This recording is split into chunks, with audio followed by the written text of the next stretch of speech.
Today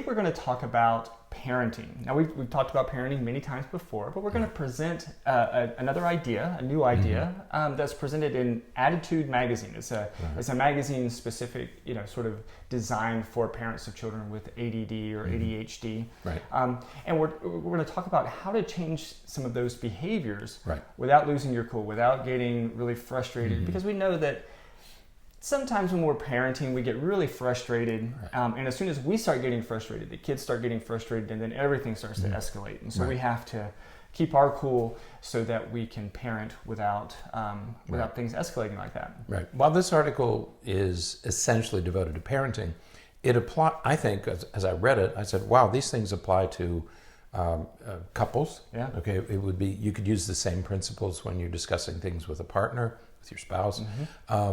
Work relationships. So the ideas that we're going to talk about in this podcast apply not just to parenting, but to all kinds of social relationships. Absolutely. Okay? And the appeal of this article for us, there are actually two. One of them is that this article really stresses the importance of having a fundamentally strong and respectful relationship with your child. Right. Okay. If you have a good, solid relationship based on mutual respect, all of these things are much easier. Right. Okay. That's one thing. And we talk about relationships a lot in our books, is that it begins with relationships. Right. And well, the caveat here at the very beginning is that when it comes to respect, is that we don't mix respect with compliance. Right. A lot of times parents will say, well, he's disrespectful because I tell him to do something and he's not doing it. Right. Compliance and respect are two different things. And so let's not get bogged down with that perspective, because we know that kids, especially kids with ADHD, have a difficult time, following through with things and following multi-step directions and, being generally compliant anyways. Right. And so because they're non-compliant, or because they're not immediately doing what we ask them to do, or because it takes 5 reminders for them to do what we ask them to do, that's not being disrespectful. So just wanted to throw that little No, you're absolutely right. It's really a key there. point, because very often we hear, well, if my daughter respected me, she would do it. Right. Don't mix respect Right. with compliance. Yeah. Because what you're doing is you're attributing a motive to her Right. that she may not have. Right. This may not be about respect. I'm sure most kids probably respect their parents. Okay, at least in the beginning, unless parents do some serious damage, most kids automatically respect their parents. And so I think it's a crucial point. Don't confuse those two things. Right. This isn't about respect. Right. So you have to, first of all, have a relationship, a strong bond with the child. Yeah. The second thing that you want to avoid is escalating the problem. Okay, and many parents almost can't avoid escalation. And what we mean by that, we see kids who do have explosive outbursts, who do have dangerous or destructive explosive outbursts. And one of the things we talk to parents about is you have to learn how to de-escalate your child. Absolutely. You can't. And what many parents do is they keep throwing gasoline on the fire. They keep threatening, and they keep screaming, and they keep yelling. And all that does is that it escalates the child. Right. And what you want to do as a parent is you're the adult in the room, and your role in all of this is to de-escalate, to bring your child to calm. There's a wonderful book called Getting to Calm, C-A-L-M, and it's written about, the whole book is written about this, is that you got to get back to calm, okay? Absolutely. You can't do this by screaming and yelling. We know, every parent, every spouse, every boss knows that screaming and threatening and yelling and doesn't work. That's not how you change behavior. Okay, we already know that. Okay, I know all of us resort to it on occasion, but we know it doesn't work. Right. So what this article tells us, here's some other ways that you can manage these kinds of situations. This particular article focuses on stopping a behavior. How do I get my child to stop immediately? Okay? Right. That's what this focuses on. And we're going to talk about these 8 steps within that context, but it can apply to all kinds of behaviors. Absolutely. And it is a very challenging thing, again, especially with kids with ADHD, but all kids. Getting them to stop a behavior it is really challenging, and we're going to we're going to go through these different steps, and there may be some other things that we would add, even add to this list of 8 things. That's right. So, and what are the things? What are the things when we say we want to stop immediately? Things like when they don't do what you ask them to do, ignoring your, honey, it's time to turn off your video game. It's time to take a shower. It's time to go to bed. It's time to do your chores. Anytime you give instructions that you want your children to follow immediately, okay, that's number 1. Number 2, whining and crying. When kids, you're in a store or you're at home and they're whining and crying and something you'd want them to stop immediately. Just stop, okay? Also begging. A lot of kids will keep after you. Parents will come in and they'll say, I have to run in the bedroom and lock my door, and my child will stand screaming on the other side of the door, kicking the door, banging against the door, begging and pleading and insisting that I do something. Throwing things, little kids who throw things in anger, or any type of aggressive behavior. So these are the kinds of things that parents would like to have ways of stopping quickly or stopping immediately. We know, like we said before, that screaming or yelling or threatening isn't going to work. Most of us have tried that, and we know it doesn't escalates things. Right, just makes it worse. Okay, and so and we don't want an adversarial relationship with our child. We don't want to intimidate the child into stopping. Okay, because that has other complications that you're going to have to deal with another time.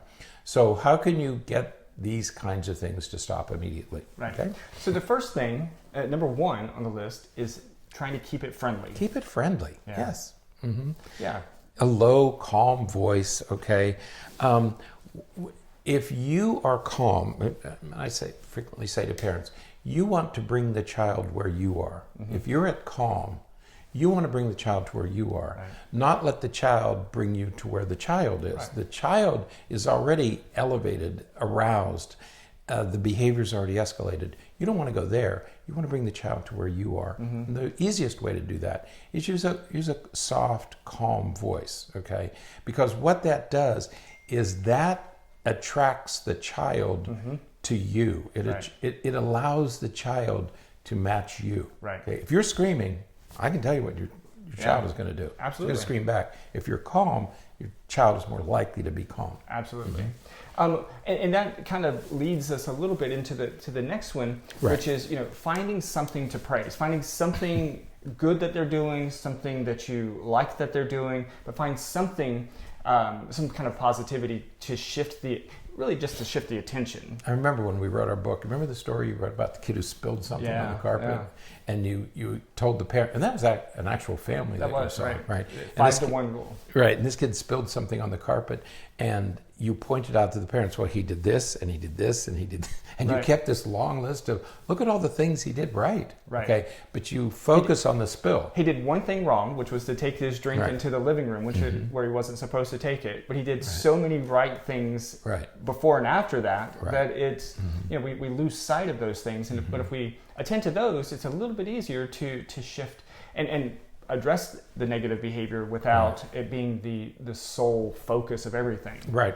If you said that 1 and 2 were related, if you're speaking in a calm voice and suddenly the child comes to you, begins to move in your direction, then there's something positive, okay? Because they are now gaining some emotional regulation. That's huge. That's a huge thing. They might still be upset. They might still be a little more escalated than you are, but they're moving in your direction, and that's something you can praise. Yeah. Okay. And of course, that goes right into 3. Number 3. Get closer. Right. That approximation. When we're talking about schools, we talk about proximity. And so, now, I remember when I was in school, especially elementary school, I can remember back, the teacher almost always stayed in the front of the classroom and would talk to us. Now, teachers are taught very early on to walk through the classroom and use proximity as a way to manage behaviors. And so if your kid is doing something that you don't want them to be doing, just standing close to them is going to help cue that man, Mom's standing right here on me. Something's wrong. Something's got to change. We talked in an earlier podcast about the prompt. Right. Okay. Manage your prompts, and a parent is a powerful prompt. Right. Okay. But again, think of it with adults. That you're screaming at your partner. Frequently, you start screaming at each other at a distance. By moving closer together, you can close some of that distance. But it's especially powerful with children. And we teach teachers this all the time, that if two kids are talking to each other across an aisle, for example, or across a table, the teacher can stand in front of the room and give a verbal reprimand and embarrass the kids. Or the teacher can move to that table and stand there, and the kids will probably stop talking. Right. Because you're put on alert. Right. Oh, yeah, that's right. So the parent becomes a reminder. Right. Okay. And so get closer, and that also has a calming effect. And again, that leads right into the next one, which is to give clues, other prompts, other reminders that, hey, remember, we're not supposed to be doing that. Right. Remember, we have a rule here. We don't run with scissors. Okay. You don't run with a toothbrush in your mouth. Or we have these things, so you can remind the child, what the rules are, and just give them that kind of cue that reorients them. Right. To what they're supposed to be doing. Yeah. So, and again, the podcast last week, we talked about prompts as a way to change behavior, and so this is just a way to help change the child's behavior using that same principle. Right. Now, number 5 is for me, it's a little trickier. It's offer alternatives, and the simplest, of course, is if a child's doing something, you get some replacement. Okay, you say, well, honey, let's go over here and do this. Right. Their siblings are fighting with each other, and so you offer an alternative. But it sometimes can be more than that. There are other ways to do that. That's the simplest way to do it, is when your child is, I'm thinking of an example like, a child is picking up a sharp object, okay, and you want that to end immediately because the child might hurt herself, okay. So you can say to the child, remember, we don't do that. We don't use these sharp objects, but here is something you can. Here's a scissors that will do the same thing. Okay, you can use a knife, or you can use a screwdriver. You can use this, or you can use this. So be mindful of when you're offering alternatives. Right. Yeah. So if you want the kid off of a video game, or you want to get them off of to stop something else, better. You can say, hey, we need to stop doing that. This is our alternative. This is what else we need to be doing. And you can even set those things up to begin with. And so before we even get started on video games, let's do something else. Set the boundary early, right. And that's really a much better example, because that is a chronic problem in many homes, is when you tell a child to stop playing a video game.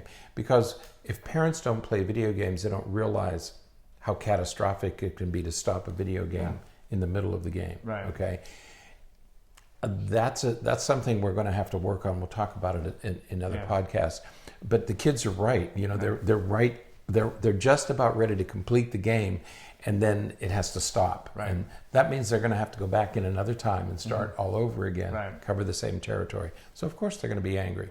So we're going to have to learn how to negotiate these things. Okay? Right. So that would be a good topic someday. That would be. Now, Number 6 one is, instead of focusing just on the child, address the issue related to everyone. That's right. If you have a rule in your house, have a rule for everybody. Right. Okay. One of the things that kids resent, especially kids in upper elementary and middle school, is that the rule kind of only applies to them. That, well, I'm the parent, I'm allowed to do that. Right. Whether it's cussing, parents say, well, I'm an adult, or I'm allowed to do this, or I'm allowed to do that. To a certain extent, yes, a child must understand that there are certain adult privileges. Adults can do things that children can't do. But have the rule apply to everybody, and it's a much easier sell. Oh, absolutely. The kids accept it if everybody has to do it. Absolutely. Your computer's making noises. Yes, it is.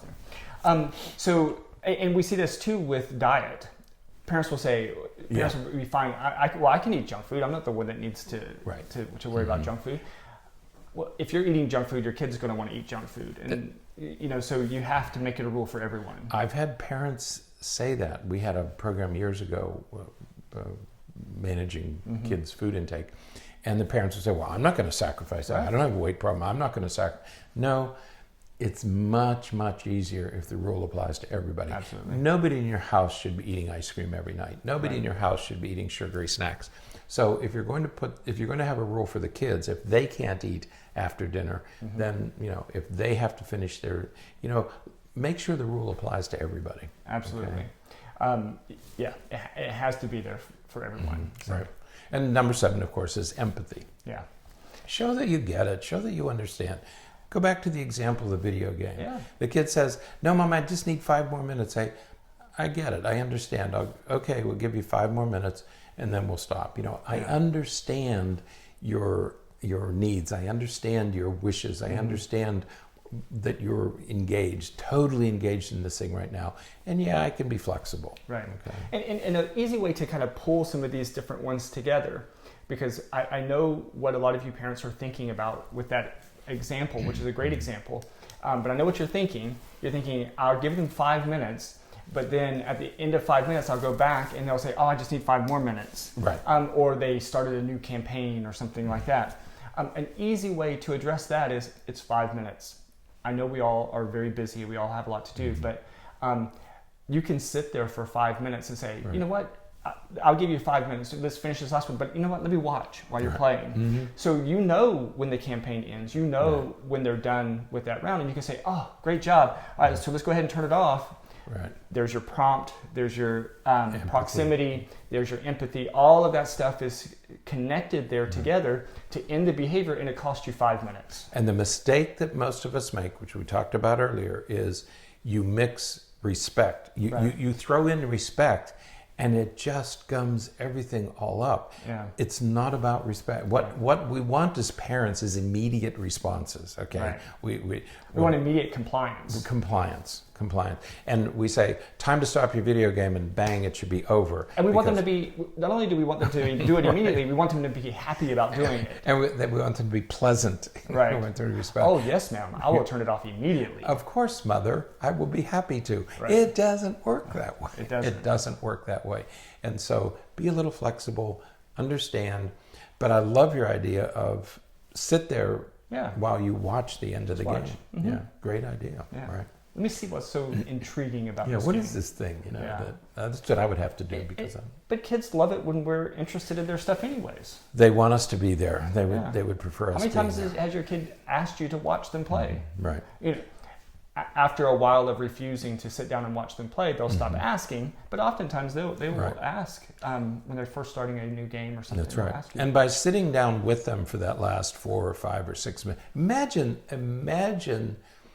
imagine the advantages you would get long term if you said 5 minutes and a child finished in 3 minutes and stopped. Right. Can you imagine what that would do for your relationship? And also when you can say, I know how important that is because I saw how important that is, and I can appreciate it. Right. And but I can also say,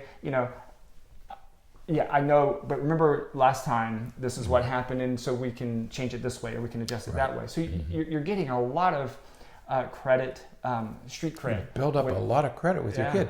And what is wonderful about this is if you do this when they're in elementary school and middle school, then you don't have to worry about that 17, 16, or 17-year-old locking himself in a bedroom for 8 or 9 hours at a time. You've already laid all this groundwork. Right. You don't have to deal with it when they're 16 or 17. Right. Okay? Absolutely. And the last one is keep it positive. Yep. Okay. Which is what we've been talking about the whole time. Put everything in positive terms. Right. Compliment your children as much as you can. Absolutely. Okay?